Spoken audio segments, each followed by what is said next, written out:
আজকে ফালুদা বানিয়েছি, সাবুর ডেজার্ট। দেখতে যতটা সুন্দর হয়েছে, খেতে তার চেয়েও অনেক বেশি মজা হয়েছিল। কিভাবে বানিয়ে নিয়েছি সেটা তোমাদের একবার শেয়ার করব।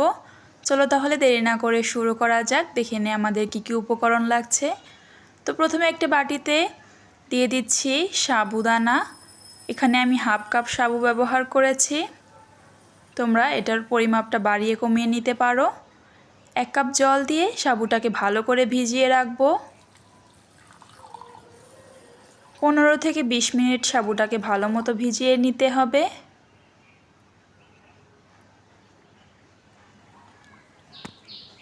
বিশ মিনিটের জন্য অপেক্ষা করব। এদিকে একটি পাত্র গ্যাসের চুলায় বসিয়ে নিয়েছি। দিয়ে দিব 1 কেজি গরুর দুধ। এখানে তোমরা পাউডার মিল্কও ব্যবহার করতে পারো, তবে গরুর দুধটা দিলে বেশি খেতে মজা লাগে।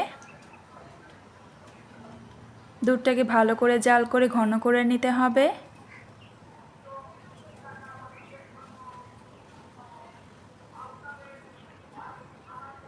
একটু সময় নিয়ে ফুটিয়ে দুধটাকে ভালো মতো ঘন করে নিব।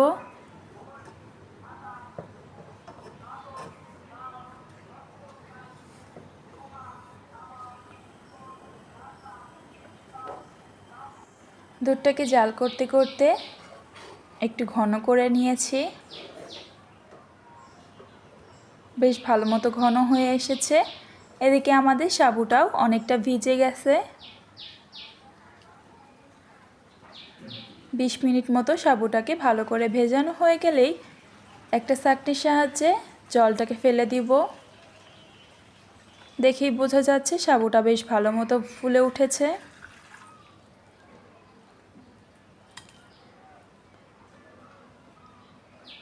জলটাকে আমরা ফেলে দিব আর সাবুটাকে ঘন করা দুধের মধ্যে দিয়ে দিব।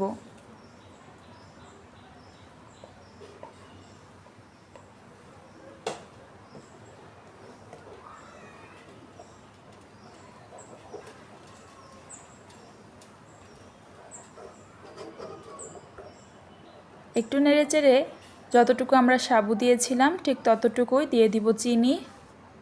তোমরা তোমাদের পছন্দ অনুযায়ী মিষ্টির পরিমাপটা বাড়িয়ে কমিয়ে দিতে পারো।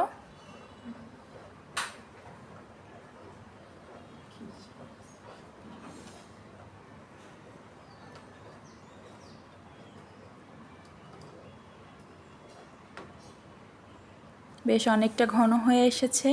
এবার একটি পাত্রে নামিয়ে নিব।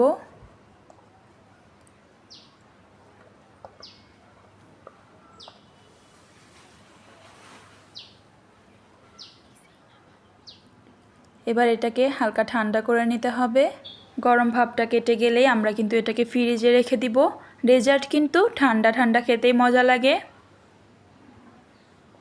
তবে এটাকে একটু ভালো করে ঠান্ডা করে নিতে হবে। তারপর কিন্তু আমরা ফ্রিজে রেখে দিব।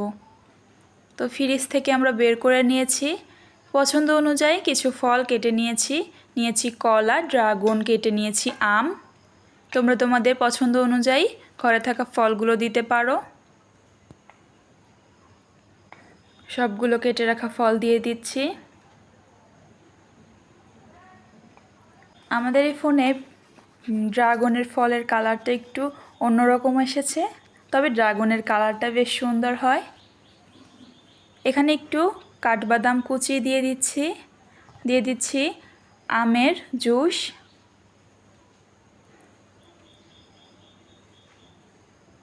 এখানে আমের রসটা দিলে আমের একটা সুন্দর স্মেল আসবে, যেটা ফালুদাতে খুবই সুন্দর লাগে খেতে। এবার সবগুলো উপকরণ ভালোভাবে মিশিয়ে নিব। এটা খেতে কিন্তু অনেক মজা হয়েছিল, তোমরা বাড়িতে ট্রাই করতে পারো। এবার পরিবেশন করে নিয়েছি, উপর থেকে ছিটিয়ে দিয়েছি কাঠবাদাম আর একটু ড্রাগন। এটা ঠান্ডা ঠান্ডা খেতে অনেক মজা লাগে। ভিডিওটি ভালো লাগলে অবশ্যই একটা লাইক দিয়ে দিও। চ্যানেলটি সাবস্ক্রাইব করে না থাকলে সাবস্ক্রাইব করে দিও। দেখা হচ্ছে নেক্সট কোনো ভিডিওতে। বাই।